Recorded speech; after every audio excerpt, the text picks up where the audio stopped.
Donc, bonsoir à tous et à toutes. Merci d'être là. Je me présente, je suis Léa Lemaire, la coordinatrice de la cellule de signalement de l'Université Bordeaux-Montaigne. Donc, on a le plaisir d'accueillir ce soir Carmela Malton et plusieurs artistes qui vont nous présenter des récits musicalisés de féminicide. L'événement de ce soir, il s'inscrit dans toute une programmation de cette semaine autour des violences sexistes et sexuelles que nous proposons à l'université, en lien avec la Journée internationale de lutte contre les violences sexistes et sexuelles et contre les violences faites aux femmes du 25 novembre. Je dois annoncer que la contrebassiste malheureusement a eu un contretemps et ne sera pas là ce soir, mais nous avons quand même Carmela, Iris, Claude et Annie qui vont nous présenter des textes extraits de Blessés à mort, une traduction de Ferite a morte, je l'ai dit avec mon accent de Serena Dandini, qui aborde le sujet difficile des féminicides. C'est un moment qui permet de mettre en récit et en lumière ces violences qui sont souvent invisibilisées. On en parle de plus en plus, mais c'est encore présenté comme des actes isolés, alors qu'il s'agit de violences systémiques et d'un système. Voilà, je vous remercie de l'accueil que vous leur ferez pour ce soir. Bonne soirée.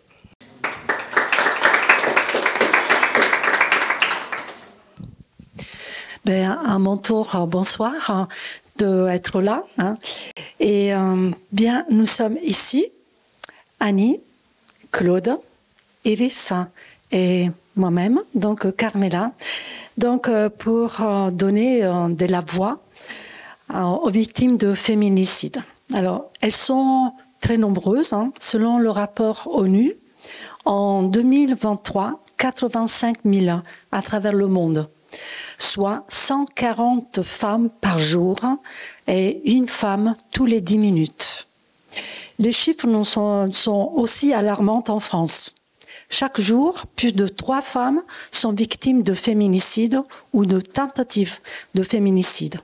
En 2023, la mission interministérielle pour la protection des femmes a recensé 93 féminicides, 319 tentatives, 773 victimes d'harcèlement par un conjoint ou ex-conjoint et une 70 environ féminicides de l'ombre, soit des suicides forcés, c'est-à-dire des suicides causés par l'harcèlement.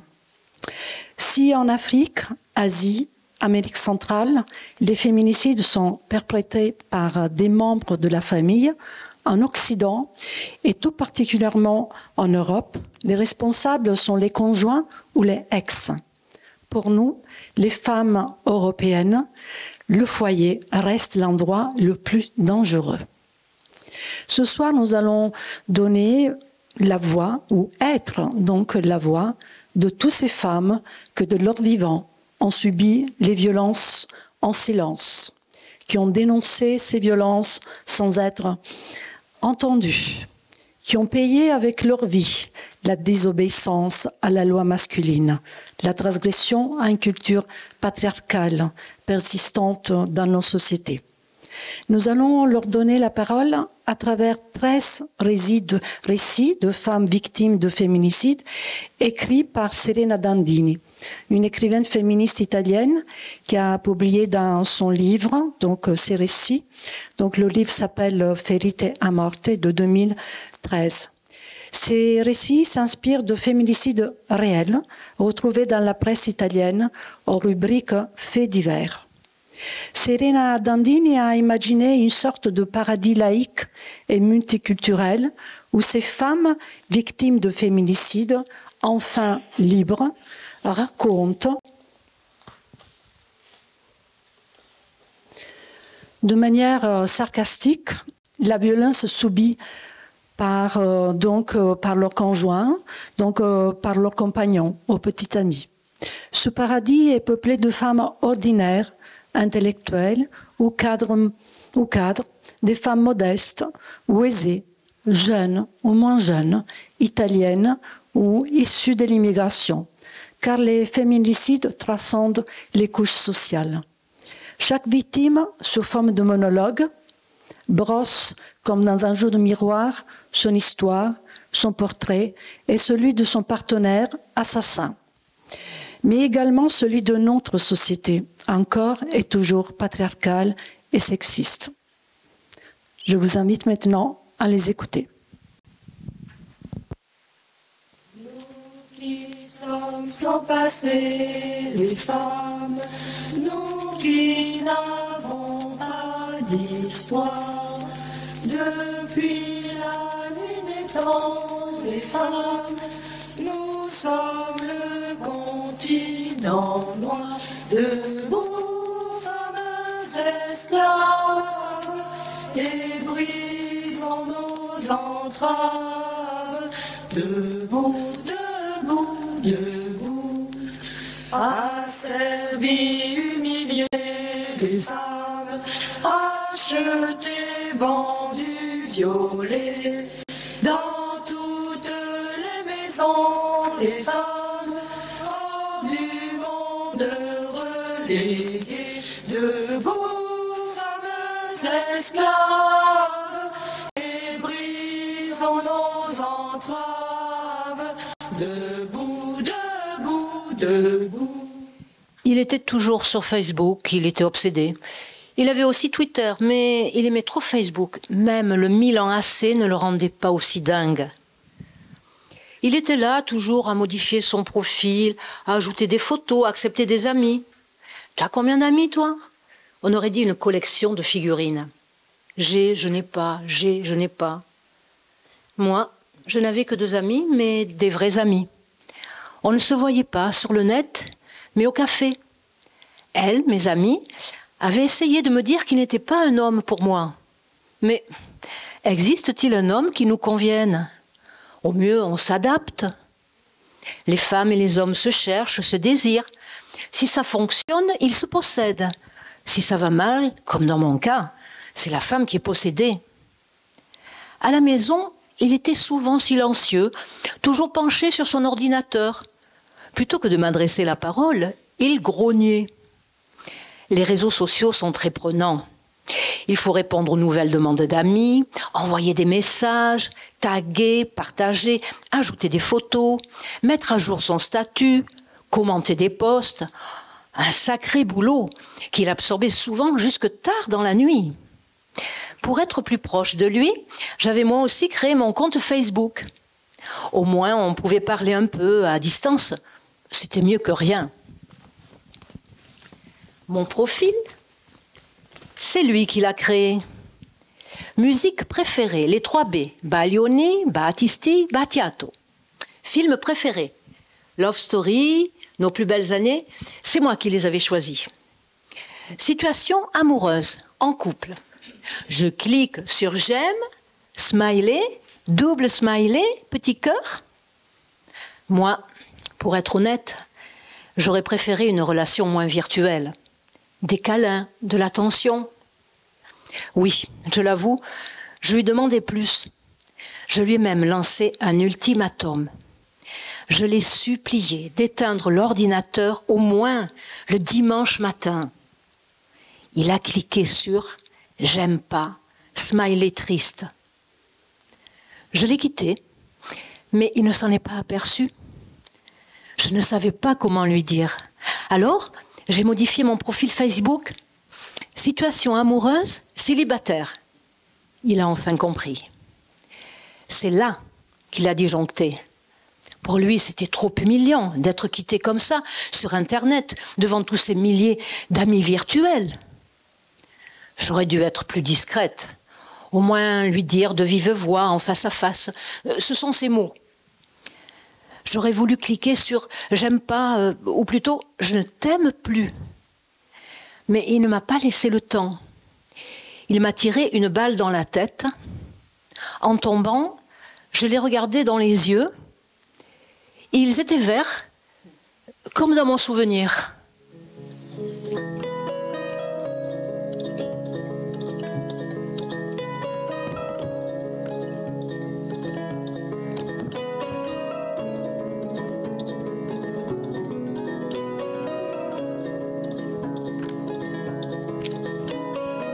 J'entends dans ta cora parfois même ta colère. J'entends dans ta cora ton cœur. Mais bordel, quand est-ce que vous allez me trouver? Mais c'est incroyable! On l'appelle police scientifique, mais ces types, ils savent même pas additionner 2 et 2. Eh les gars, je suis dans le puits derrière chez moi. Dans quelle langue je dois vous le dire? C'est lui le coupable. C'est évident. Il n'y a pas besoin de maigrer. Ce mec s'est bien foutu de vous avec son faux alibi. Depuis quand on se fait faire un massage taille à 7 h du soir? N'importe quoi. Quand en plus, le dîner est presque sur la table. Et comme c'était vendredi, il y avait même du poisson frais à acheter chez Nina au marché. Et lui, il le savait. Mais vous ne regardez pas la télé? Pas besoin de la police scientifique de Parme pour comprendre qu'il a payé une Thaïlandaise. Ces filles-là crèvent la dalle. Et pour 4 sous, elles sont prêtes à tout. Alors un faux témoignage, c'est une promenade de santé. Eh là-haut, vous m'entendez? En tout cas, mieux vaut être morte que d'être encore avec lui. Je le jure sur la téléplasma qui est la chose qui me tenait le plus à cœur. D'ailleurs, ce qui m'embête le plus, c'est que c'est lui qui garde la télé, avec la télécommande satellite. Une merveille. De toute façon, c'était toujours lui qui décidait du programme. Alors autant mourir. Je vous jure, mieux vaut être morte que de passer un autre dimanche à regarder un match avec la blonde, cette présentatrice à l'image de Madone, celle qui annonce les résultats avec des lèvres rouges feu. Lui, il aime tellement ça, alors que moi, ça me dégoûtait. Eh là-haut, vous me cherchez? Je suis là-dessous, au fond du puits, derrière la maison. Ils m'entendent pas, ils ont les oreilles bouchées. Et voilà, encore une grenouille qui chie sur ma tête. Ce puits est froid et humide. Ça fait 3 mois que je suis là-dedans, et personne n'a jamais eu l'idée de venir jeter un coup d'œil.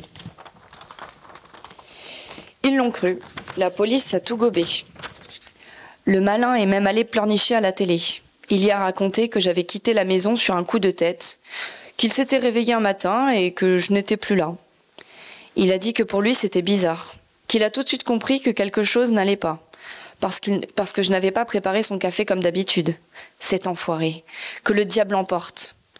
Eh là-haut, dépêchez-vous de me retrouver, autrement vous ne retrouverez que des têtards ici. Je suis à bout, je suis crevée, et même morte, j'arrive à m'épuiser. Bon, ça c'est la clé du portail. Celle-ci, c'est la clé de la porte blindée. Non, celle du garage. Bon, je recommence. Si je change la serrure, il m'a dit qu'il me tue. Il m'a dit aussi que ici c'est sa maison, simplement parce qu'il a habité là. Mais moi, je l'avais loué avant que lui n'arrive. Maintenant, si je change la serrure, il me tue.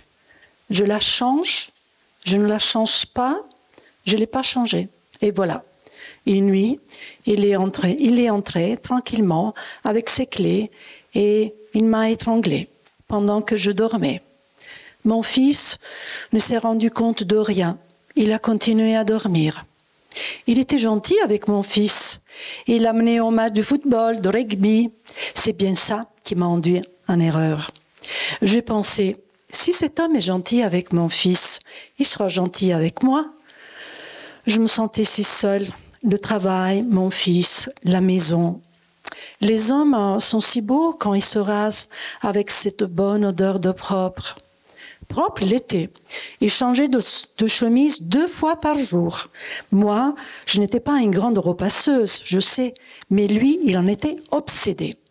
C'est la photomère qui habitue leurs enfants comme s'ils vivaient dans un hôtel 5 étoiles. Et quand ils se retrouvent seuls au quotidien, ils se sentent perdus. Au centre anti-violence, on m'avait bien dit de changer la serrure. Mais moi, j'avais peur qu'il me tue. Il avait crié sur tous les toits. Je ne l'ai pas changé et de fait, il est entré et il m'a tué. Il entrait et sortait à toute heure. La nuit, il allumait la télé, plein volume, et réveillait mon fils, vidait le frigo, avalait les provisions. Il avait l'habitude de se servir sans limite. Puis, entrait dans la chambre, et là aussi, se servait à volonté. La seule pièce dont il n'avait pas la clé était la salle de bain. C'est là où je pouvais m'enfermer et pleurer en paix. Pourtant, Après la dernière dispute, il avait l'air calme. J'ai pensé, il a compris.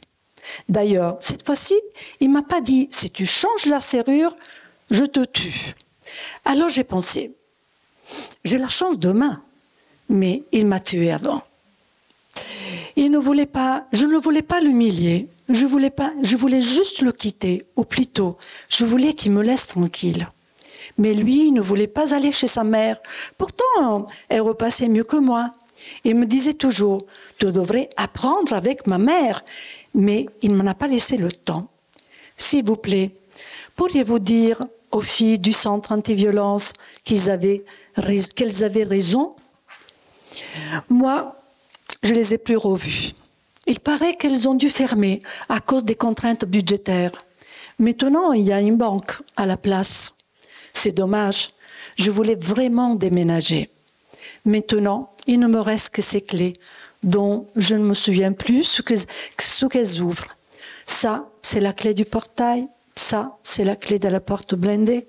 Non, du garage. Bon, je recommence. Elle ouvrait parfois sa porte à ceux qu'elle choisissait. La serrure n'est pas forte, maison, tu n'as pas de clé.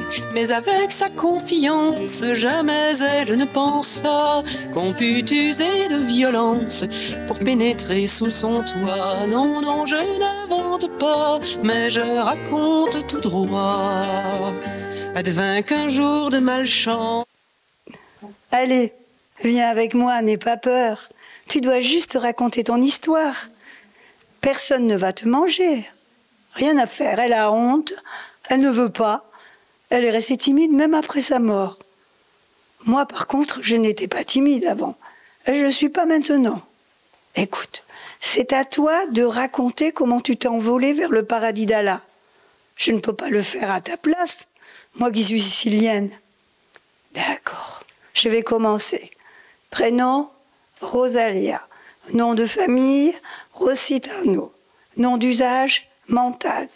Né à Caltanissetta, décédé à Caltanissetta par la main de Toto Mentade, mon mari. Raison? Crime d'honneur. Tu sais ce que ça veut dire? C'est comme chez toi en Iran. La même chose, toi à Tabriz et moi en Sicile. Moi, il y a quelques années, et toi avant-hier. Moi en Italie, et toi en Iran. Moi d'un coup de fusil, et toi lapidé. Toi aussi, tu es une femme adultère, que veux-tu? Ce sont des choses qui arrivent dans la vie. Le problème, c'est que quand tu es une femme, on te tue. Toto, lui a pris 5 ans. En Italie, à l'époque, il y avait encore la loi qui protégeait les maris déshonorés. Sorti de prison, il s'est remarié. Pour l'instant, il se contente de la frapper. Ici, je suis une sorte de vétéran.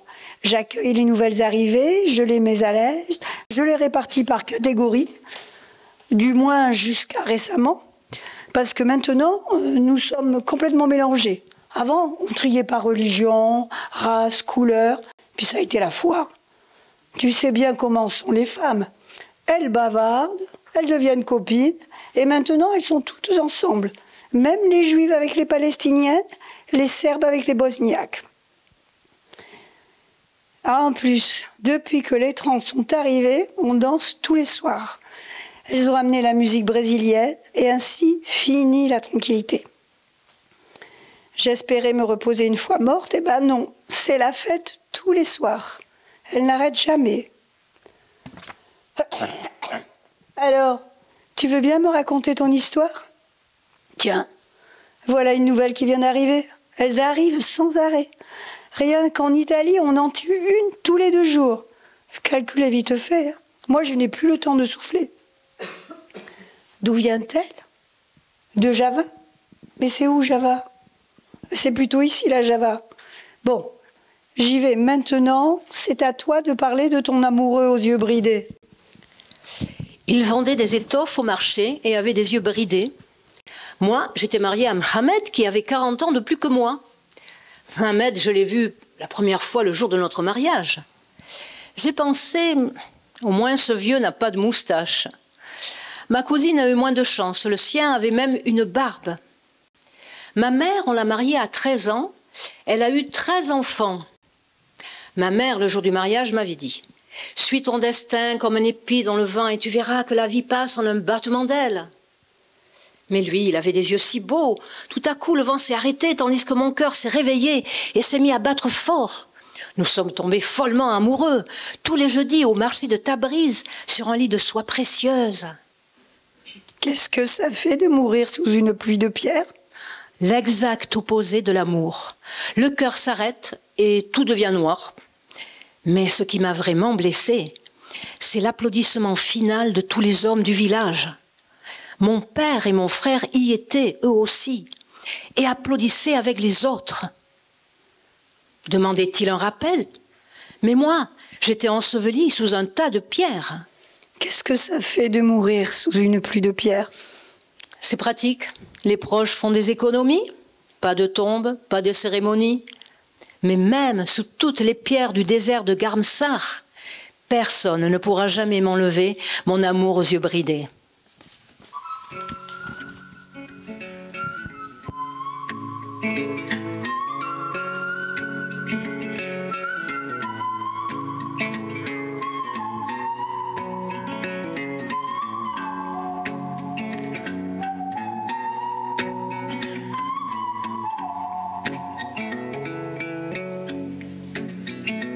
רכישת רוח ים מנשבת מי שם וכביסה מתנפנפת לצילי החומה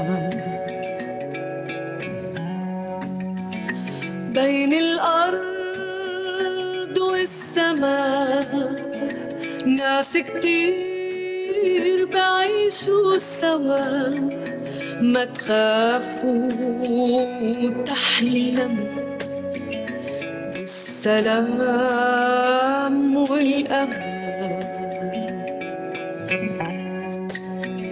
ما تعي. Bien sûr, 3 jours dans la rivière rendent un corps méconnaissable. Aux urgences, il a fallu du temps pour m'identifier. Pourtant, tout le monde me connaissait. Une femme célèbre est morte, elle aussi, noyée dans une rivière. Sauf qu'elle avait mis elle-même les pierres dans ses poches. Dans mon cas, c'est toi qui les as mises pour me faire couler. Mais le courant t'a trahi. Je suis remontée à la surface avec des algues dans les cheveux. On m'a fait de belles funérailles, avec l'église bondée de monde. Certains ont même dû rester dehors. Parce que tout le monde me connaissait en ville. J'avais travaillé pendant 30 ans au bar de l'hôpital. J'étais vraiment respectée, considérée presque comme un médecin. Car ici, quand le froid pique en hiver, mon café était une bénédiction. Mieux qu'un antibiotique. Au point que j'étais plus infirmière en chef que serveuse. C'est ce que me disait toujours le docteur Lebon. Un homme très bon, comme son nom l'indique. Vous voyez, un nom, un destin. Je parlais tous les jours au docteur Lebon et j'avais fini par lui accorder toute ma confiance.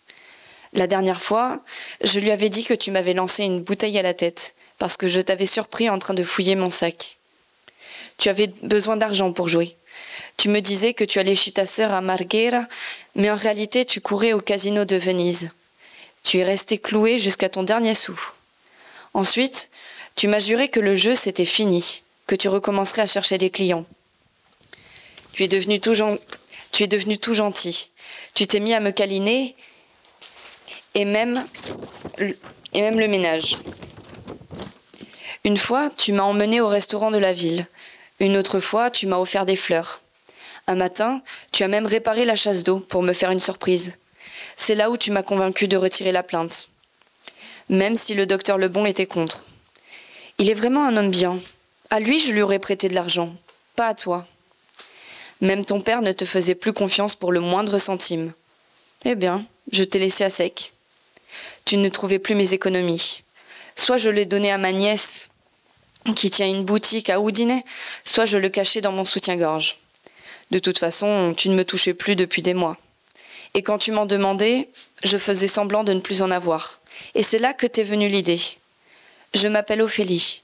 Oui, Je sais, mon prénom rappelle celui d'une autre femme retrouvée morte dans une rivière. Mais par amour pour Hamlet, alors que moi, je ne t'aimais plus. Tu m'as mise dans un sac poubelle avec les pierres du chantier et tu m'as jetée dans le canal. Maintenant, tu ne crois pas à ma mort. Tu fais semblant d'être fou.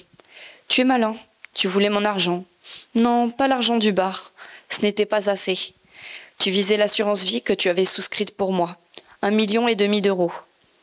Je me suis condamnée moi-même, le jour où je t'ai désignée comme bénéficiaire. Tu n'imaginais pas que le courant allait te trahir. Toi, tu t'appelles Salvo, sauveur, mais tu ne t'es pas sauvé. Je ne suis pas d'accord. Il y a des millions d'hommes qui aiment vraiment les femmes. Ils sont nombreux et ils sont merveilleux.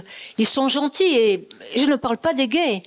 Je parle des garçons qui vous aiment tel que tu es, qui ne cherchent pas une autre en toi. Ce sont des compagnons de voyage, des amis, de tendres amants. Comme Luigi, mon bel amour dont papa n'a pas voulu. Mon père m'aimait à sa façon, et mon frère aussi. Mais ils m'ont égorgé parce que je n'entendais pas raison. Je suis Hamina, la mariée cadavre. Nous allions nous marier secrètement avec Luigi. Mais quelqu'un a vendu la mèche et à l'aube, ils m'ont exécuté. Puis, ils m'ont enterré dans le jardin, sous le grenadier. Ma mère n'a pas voulu regarder. Je n'étais pas destinée à Luigi, un jeune mécanicien italien installé à son compte. C'est Luigi qui m'avait appris toutes les chansons rock de Vasco Rossi, que nous chantions sur sa moto en allant danser. Tu es claire comme l'aube, tu es fraîche comme l'air. Et c'est justement à l'aube qu'ils m'ont supprimée. Mais j'ai toujours été une jument folle et j'ai résisté jusqu'au bout. Je n'étais pas destinée à Luigi. J'avais déjà été promise à quelqu'un d'autre. On m'avait prévu une autre histoire, écrite depuis que j'étais petite, et elle ne pouvait pas être effacée. Une histoire venue de très loin, de la vallée de Bamiyan, où vivent encore mes grands-parents. Mais les boudins géants ne sont plus là. Ils effrayaient les talibans, qui les ont détruits à jamais. Moi aussi, je faisais peur à mes parents, et je n'étais pourtant pas un géant. Ce matin-là, j'avais demandé « Maman, est-ce que je peux m'écrire une autre histoire ?» Je voulais me la créer moi-même, comme les robes que je fabriquais moi-même, sans manches et colorées que je portais en cachette. J'aurais voulu une histoire à moi, avec une fin différente, où j'aurais fait le voyage à moto que Luigi souhaitait réaliser. En haut, jusqu'au Cap Nord, pour découvrir la lumière blanche de la nuit, blanche comme l'aube claire de Vasco. À la place, il ne me reste que le rouge du grenadier qui fleurit chaque printemps et produit des fruits juteux et rouges comme mon sang. Mais qu'est-ce que tu crois? Je ne suis qu'un animal déguisé en madone.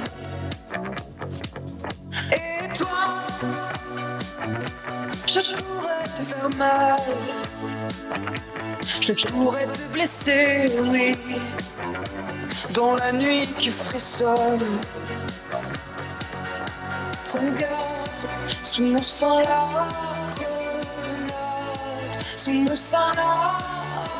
Regarde, sous mon sang la grenade. Regarde, sous mon sang la grenade, sous mon sang la. Regarde, sous mon sang la grenade. Et toi, qu'est-ce que tu t'imagines? Je suis aussi vorace. Ma famille a été toujours de gauche. Mon grand-père était un résistant. Ma belle-mère et ses parents ont été déportés dans 5 ans d'extermination lors de la dernière rafle. Les libérateurs sont arrivés 2 jours après, trop tard pour se sauver. La frontière entre l'abîme et le salut est parfois très mince. Moi aussi, je suis restée du mauvais côté. J'aurais pu me sauver, mais qui pouvait imaginer une fin pareille? Nous avons lutté ensemble. Je veux dire avec Mario, mon compagnon. Nous avons combattu ensemble pour les causes les plus nobles, pour le divorce, l'IVG. On a fait des piquets de grève contre la fermeture des usines, même sous la neige, alors que moi, je suis frileuse. La passion de la politique, que voulez-vous, ça réchauffe le cœur. Mario et moi, on manifestait avec joie et certitude. Pour nous, la vraie violence, c'était la faim dans le monde et la guerre causée par les puissances de la terre. Mais à la maison, il y avait toujours quelque chose qui clochait.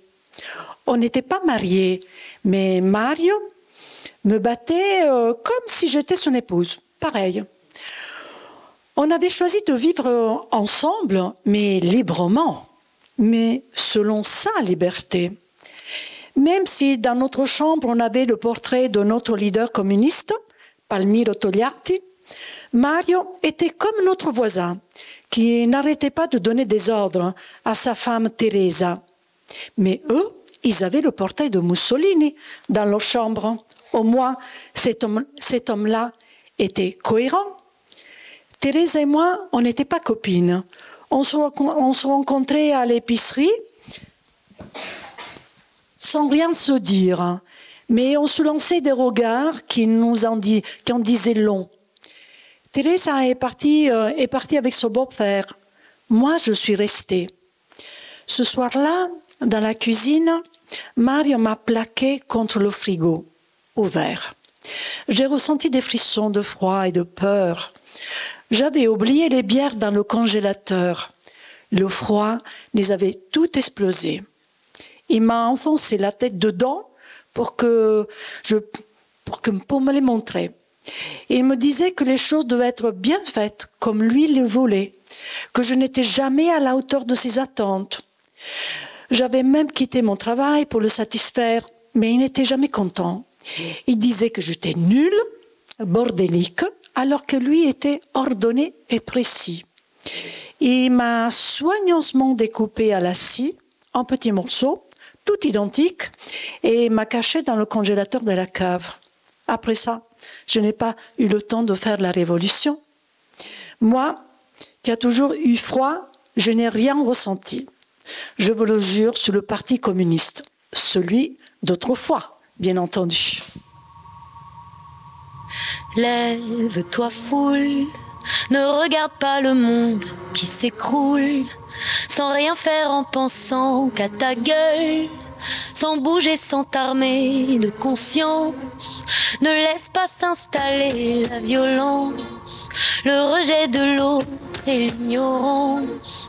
Que nos voix ensemble se soulèvent et nos mains unies enfin nous relèvent, enfin nous relèvent. Lève-toi foule, montre que dans ton sang, ce qui coule sont des fleuves de temps, de bataille, de libertés arrachées pour que brillent nos visages ensemble, nos pupilles, nos rêves, nos idées, nos idées. Des oratoires à Naples, on les trouve à tous les coins de rue, et même dans les cours des immeubles. Ce sont des petits hôtels à ciel ouvert, des temples à la fois chrétiens et païens. Ce sont des lieux sacrés en miniature qui servent à honorer les saints patrons ou les morts du quartier, sans devoir se rendre au cimetière. On y trouve des offrandes, des prières, des fleurs, des cierges et des ex-voto. Il est certain que les morts préfèrent rester dans le coin, là où ils ont vécu, en compagnie des amis, de leurs proches, des voisins, des passants, avec l'odeur des pizzas, les gamins qui lancent le ballon en plein visage de la photo. C'est un peu comme si les morts étaient encore en vie. Ils regardent, ils écoutent, on les respecte. C'est normal que les morts soient mieux dans les oratoires. D'abord, les photos sont plus belles que sur la pierre tombale, en tout cas la mienne, est vraiment une splendeur. En toute modestie, je dois vous dire que le cliché a été pris par ma sœur Titina, qui est très douée. Puis le labo l'a agrandi. Ma photo, c'est la plus grande de toutes. On a même renforcé le rouge à lèvres et la ligne des yeux. Ensuite, j'ai un cadre en pur inox doré qui me protège de la pluie. Il se remarque au milieu de la ruelle. On ne peut pas le manquer. Je dois avouer qu'il domine même l'image du saint patron de la ruelle, paix à son âme, qu'il me pardonne. Tout le monde s'arrête pour allumer un cierge, et comme ça, le saint gagne lui aussi une prière supplémentaire. Ce qui n'est pas rien par les temps qui courent. En toute modestie, mon oratoire est plus éclairé que celui de Maradona. Sur la petite place Nilo, là on garde Suver comme une relique l'un de ses cheveux authentiques, alors que Diego est toujours en vie. Moi, je suis morte. Mais on dirait que je brille de 1000 feux dans la nuit. Au fait, il est toujours vivant, Maradona. Excusez-moi, mais ça fait un moment que je ne m'intéresse plus au foot. En fait, je n'ai jamais vraiment été fan. Disons que je suivais le foot, surtout pour faire plaisir à Tonino, qui soutenait à fond son équipe. Ah, comme j'aimerais bien voir sa tête devant ma photo, plus belle que celle de Maradona. En revanche, le titre du journal qui annonçait ma mort n'était pas si gros. Jeune femme de 66 ans, tuée de 25 coups de couteau. Non, excusez-moi, je me trompe toujours. Jeune fille de 25 ans, tuée de 66 coups de couteau. 2 coups de couteau et demi pour chaque année de ma courte vie, dont 20 directement dans le cœur. Il faut du temps pour donner des coups de couteau. Eh bien, il faut au moins 3 minutes sans s'arrêter. Il ne s'est même pas arrêté pour reprendre son souffle. Cette fois-ci, il avait peur que je ne crève pas. Parce qu'il avait déjà essayé l'année précédente, au milieu du Corso Garibaldi. Il était arrivé en courant et m'avait fait 4 entailles au cou. Mais quelqu'un l'avait stoppé. Je suis restée 10 jours dans les comas. Mais je m'en suis sortie. Le juge l'a assigné à résidence parce que, selon lui, il s'agissait d'un raptus. Mais un raptus ne survient pas 2 fois, n'est-ce pas, monsieur le juge? De toute façon, entre moi et lui, c'était fini. Il avait compris que je n'avais plus peur de lui. Ces hommes-là ne peuvent pas supporter que tu sois forte. En tombant au sol, j'ai défoncé la vitrine de l'épicerie de Michele. Sûr que si le juge l'avait mis en prison, cela aurait été mieux pour tout le monde, même pour Michele.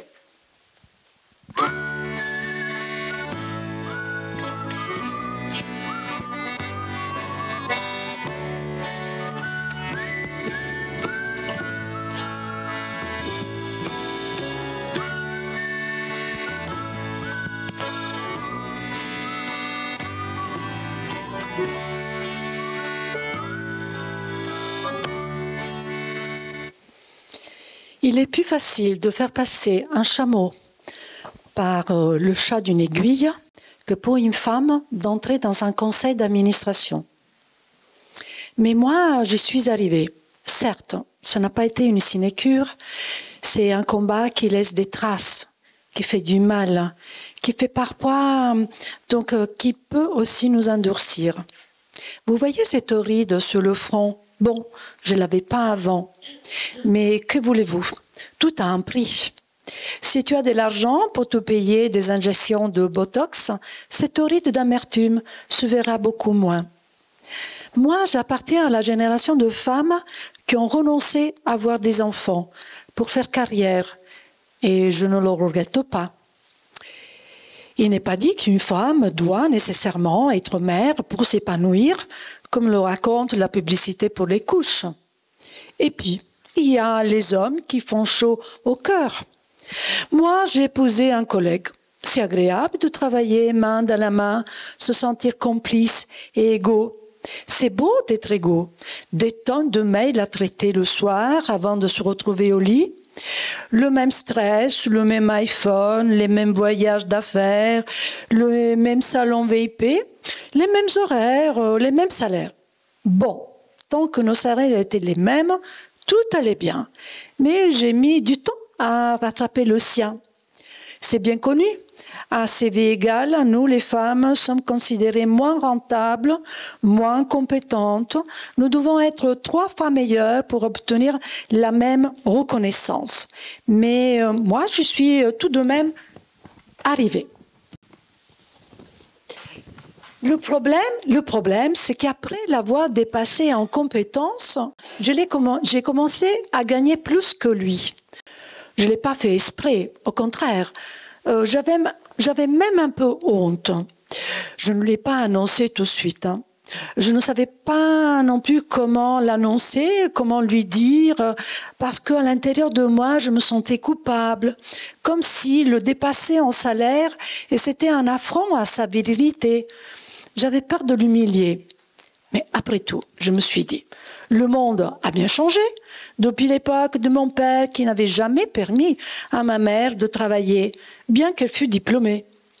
Par dignité, par décence, disait-il, pour que les autres ne pensent pas que je fais travailler mon épouse.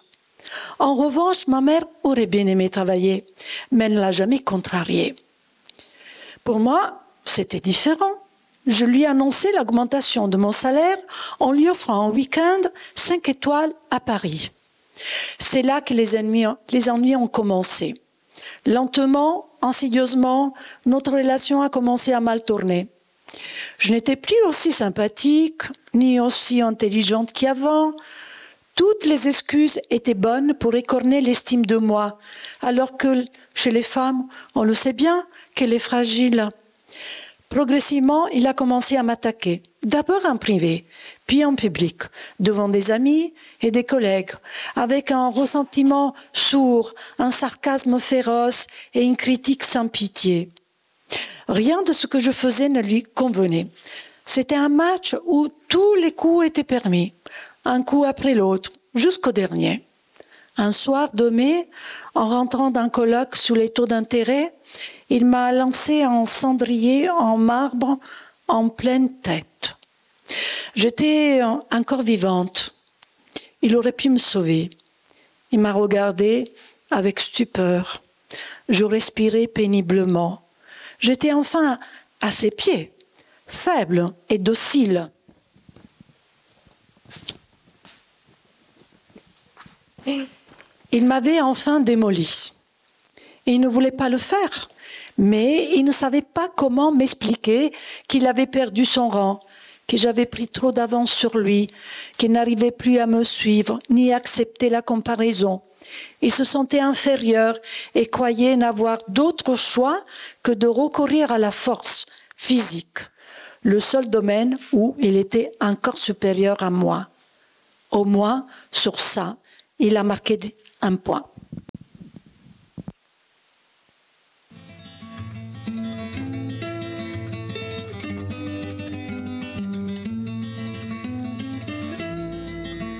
Je veux dédier ce poème à toutes les femmes qu'on aime pendant quelques instants secrets, à celles qu'on connaît à peine, qu'un destin différent entraîne et qu'on ne retrouve jamais. À celle qu'on voit apparaître une seconde à sa fenêtre et qui preste s'évanouit. Il y a une erreur dans le dossier où il est écrit décédé le 3 juin 2009. Des traces évidentes de etc. ont été trouvées sur le cadavre. La mort a été provoquée par 8 coups de couteau, etc. Le coup mortel a été porté dans la région de etc. Ce n'est pas ça. Dites au médecin légiste que l'enquête est à refaire. Peu importe si on l'a dit à la télé. Ce n'est pas ça. Je suis bien placée pour le savoir, non? Heure du décès, 14h30. Non, ce n'est pas bon. Je suis morte avant. Bien avant, précisément. 6 ans et 1 mois auparavant, pratiquement immédiatement après le mariage en plein voyage de noces. Nous étions magnifiques. Capri était magique. C'était le 30 avril 2003. Je m'en souviens très bien. Il était 22h30. Pour les horaires, je suis incollable. D'ailleurs, je portais une nouvelle montre, une copie de Bulgari, très bien imitée, que Piero m'avait offert avant le mariage. Vous savez comment ça se passe quand on a quelque chose de nouveau? On le regarde tout le temps. Moi, j'étais justement en train d'admirer ma montre avec son beau cadran parsemé de petites pierres brillantes. Pas des vrais diamants, mais du Swarovski, tout autour du cadran, mais aussi sur les aiguilles. Des petits points scintillants comme des étoiles que je fixais quand est arrivée la première gifle. Fais attention à ce que tu fais. Tu es à moi, tu as compris? À moi et à personne d'autre. Mais mon amour, de qui parles-tu? Quel autre? J'ai vu comment tu regardais le réceptionniste de l'hôtel. Et v'lan, une autre gifle. T'en as fantasmé, pas vrai? Si ça se trouve, pendant que je dormais, vous vous êtes bien amusés, hein? J'ai vu comment tu le regardais. Qu'est-ce que tu racontes? Je ne me souviens même pas qu'il y avait un réceptionniste. À la troisième gifle, quelque chose de chaud a commencé à coller de mon nez. J'ai pensé, quelle honte, de la morve pour ma première nuit de noces. Mais c'était du sang. Je l'ai compris à la goutte tombée sur la chemise de nuit Laura Bacciotti que mes amis m'avaient offerte le soir des adieux à ma vie de jeune fille. Elle m'avait offert un ensemble, une nuisette et une robe de chambre assortie, avec une rangée de paillettes, peut-être du Swarovski, tout autour du décolleté. Tout le monde sait que j'aime les paillettes. Tu as compris? Maintenant, tu m'appartiens. Bien sûr que je suis à toi, je t'ai épousée pour cela, mon amour. Comment on nettoie le sang de la soie blanche? Je crois que ce n'est pas de la vraie soie. Il doit certainement y avoir un pourcentage de synthétique pour donner cette belle brillance. Et puis l'étiquette dit donc il ne faut pas le repasser. À la quatrième gifle, qui était presque un coup de poing, je suis tombée sur le sol. Je pense même que je me suis évanouie pendant quelques minutes. Je ne m'y attendais pas, et je suis restée allongée par terre, le souffle court. Mon amour, crois-moi, je n'aime que toi, je n'aimerai que toi. Je ne te donnerai aucune raison de douter. Si tu veux, on sortira toujours ensemble, tous les deux. De toute façon, pourquoi sortir seul? Sans toi, ce n'est pas amusant. Je t'aime, mon chéri, et si tu veux, je quitte mon travail. Bon, de toute façon, c'était un travail à mi-temps, juste pour avoir un peu d'argent à moi. Tu as raison. Qu'est-ce que j'en ferai? Si j'ai besoin d'argent, je te le demande. Et puis pourquoi faire? Tu as raison. Mon faible pour les sacs à main ne sert à rien. À qui dois-je plaire? Qui doit me remarquer? J'étais trop coquette avant de t'épouser. Maintenant, j'ai compris combien tu m'aimes, mon cœur. Grâce à toi, je m'améliore. Mais pourrais-je au moins aller chez ma mère le dimanche? Peut-être pendant que tu regardes le match? Mais si tu ne veux pas, ça sera elle qui viendra, de temps en temps, bien sûr, même si ces derniers temps, elle ne va pas très bien. Je la sens inquiète. Mais ce sont ses affaires, hein. Nous avons notre famille. Cette famille, c'est toi et moi. Et je suis tout à toi. Je t'appartiens. Quand il est revenu du bar du rez-de-chaussée, il sentait le whisky, ou peut-être la liqueur Averna, de Suze. Je sentais à peine les odeurs à cause de mon nez qui avait un petit peu gonflé, même si le sang séché était parti à l'eau froide. Par contre, sur la chemise de nuit restait une tache, juste sur le devant. J'ai eu beau frotter, impossible de la faire partir. Le sang et le vin rouge sont terribles. Heureusement que j'en avais une autre. Je suis prévoyante sur ces choses-là, on ne me prend pas au dépourvu. J'ai tout en double. Dis-le, tu es à moi et à personne d'autre. Arrivé au lit, il a caressé mes cheveux et ma blessure, et nous avons fait l'amour. Enfin, il a fait l'amour parce que moi j'étais déjà morte. Bel et bien morte de l'intérieur. C'est pourquoi, quand 6 ans plus tard, il m'a tuée pour de bon, avec le couteau à pain, je n'étais déjà plus là depuis longtemps. À moi et à personne d'autre, disait-il. De toute façon, mon moi véritable n'existait plus. J'étais devenue son objet, à lui. Un objet ne peut pas mourir parce qu'il est inanimé. Pour la petite histoire, la tâche n'est jamais partie, pas même à l'eau de Javel.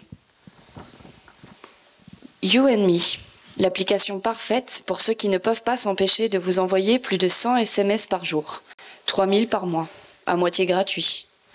Mon petit ami, il m'en envoyait beaucoup plus. Lui, il dépensait sans compter. Bonjour mon amour, tu es toujours dans mon cœur. Et puis des bisous et encore des bisous. Tu penses à moi, n'est-ce pas? Il était adoré par toutes mes amies, toujours attentif, attentionné. Il écoutait attentivement tout ce que je disais. Il voulait tout savoir de moi, de mes amis, de ma famille, de mon travail, de mes collègues.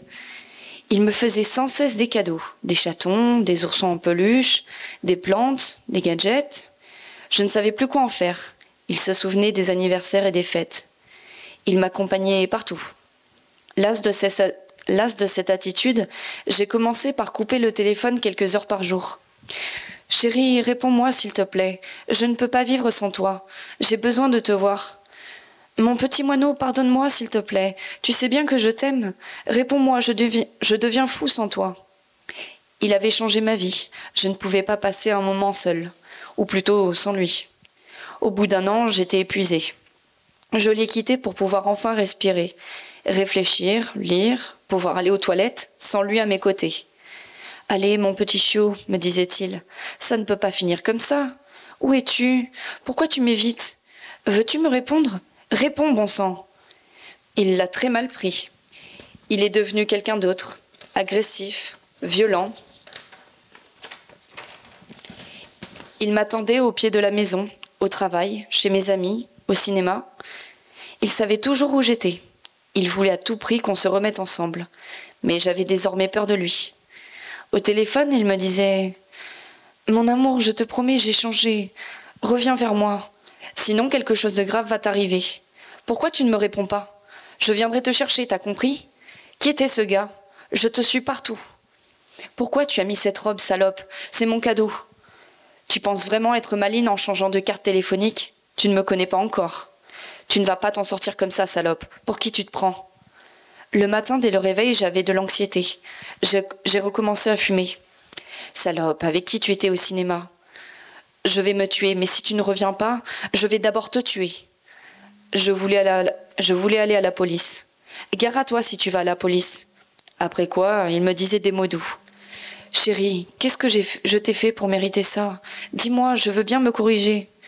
Reviens, je t'en supplie, nous étions heureux ensemble. Tu t'en souviens? Pourquoi tu as changé? Qui t'a fait ça, petit moineau? Qui as-tu rencontré? Bon sang, veux-tu comprendre que tu es à moi et rien qu'à moi? C'est exactement ça que je ne voulais plus. Quand je t'ai connue, tu étais différente, alors que tu es une salope comme toutes les autres. Je vais mal, très mal. Quelqu'un doit payer pour ça. Je te ferai souffrir au moins autant que moi. Il était de plus en plus menaçant. J'évitais de faire le même parcours. J'ai changé 4 fois de téléphone, la voiture, la maison. Il m'a toujours retrouvée. Je ne voulais pas le dénoncer. C'était à cause de moi qu'il était dans cet état. Le pauvre. Un jour, il m'a dit « S'il te plaît, je veux te voir une dernière fois. Je veux juste te parler. C'est promis. Après, je te laisse mener ta vie. Je veux te voir. Je veux te demander pardon. Je veux m'expliquer, puis je disparaîtrai de ta vie. » Comment lui refuser un simple rendez-vous? J'ai cédé. Je suis heureux que tu aies accepté de me voir. Merci mon amour, tu ne le regretteras pas. À 17h au rond-point, j'ai entendu un coup de feu, puis le noir.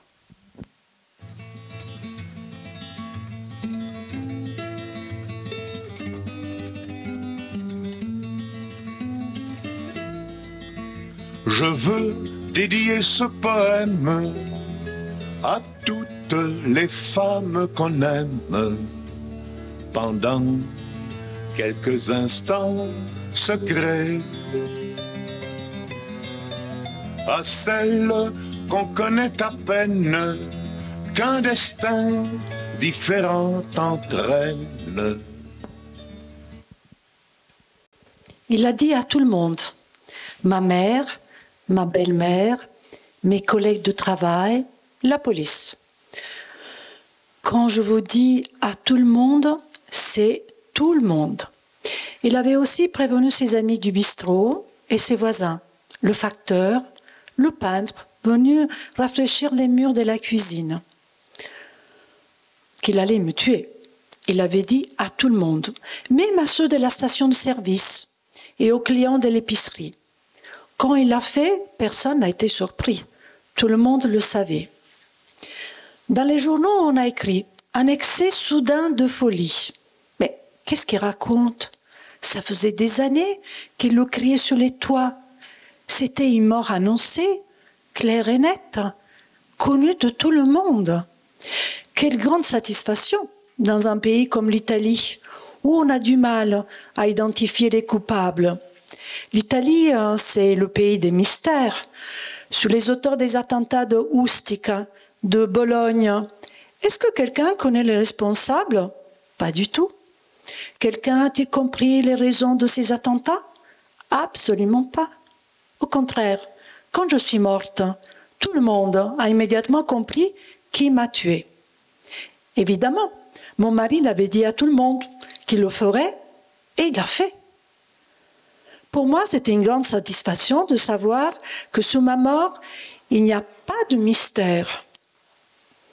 Il y a une chose qui nous tourne pas rond. Si tout le monde le savait, pourquoi on la laissait faire? Mais surtout, pourquoi moi, je les laissais faire? Nous qui n'avons pas d'histoire, depuis la nuit des temps, les femmes, nous sommes le continent noir, debout, fameux esclaves, et brisons nos entraves, debout, debout, debout, asservis, humiliés, les femmes, achetées, vendues, violées, dans toutes les maisons, les femmes, hors du monde reléguées, debout, fameux esclaves, et brisons nos entraves, debout, debout, debout, seules dans notre malheur, les femmes, l'une de l'autre ignorées, ils nous ont divisés, les femmes, et de nos sœurs séparées, debout, fameux esclaves, et brisons nos entraves, debout, debout, debout, reconnaissons-nous les femmes, parlons-nous, regardons-nous, ensemble on nous opprime les femmes, ensemble révoltons-nous, debout, fameux esclaves, et brisons nos entraves, debout, debout, debout, le temps de la colère, les femmes, notre temps est arrivé, connaissons notre force, les femmes, découvrons-nous des milliers, debout, fameux esclaves, et brisons nos entraves, debout, debout.